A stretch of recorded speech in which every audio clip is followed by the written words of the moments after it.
আলোচনা এখনো চলছে। ইরানের সরকার পতন আমাদের লক্ষ্য ছিল না। আমরা কখনো বলিনি সরকার পতন হোক। এটি বলা হয়েছে তাদের কয়েকজন নেতার কারণে যারা এখন আর নেই, সবাই মৃত।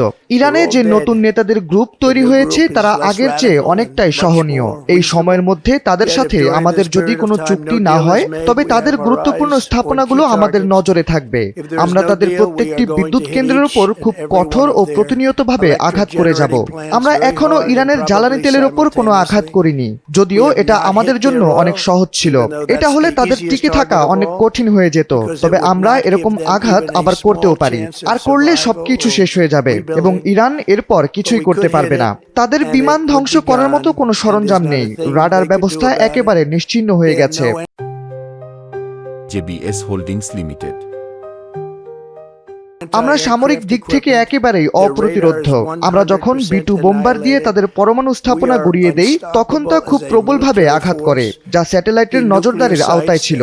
এই ক্ষতি থেকে ইরানের বেরিয়ে আসতে 1 মাসের বেশি সময় লাগবে। যদি আবারও তারা এই বিষয়ে কোনো পদক্ষেপ নেয়, আমরা তাদের মিসাইল দিয়ে আঘাত করব আগের চেয়ে আরো কঠোরভাবে। এই যুদ্ধের সব সুবিধা আমাদের হাতে, তাদের কিছুই করার নেই। এই যুদ্ধের সবচেয়ে গুরুত্বপূর্ণ বিষয় হলো আমাদের উদ্দেশ্যটি সবার বোঝা। that we keep this conflict in perspective.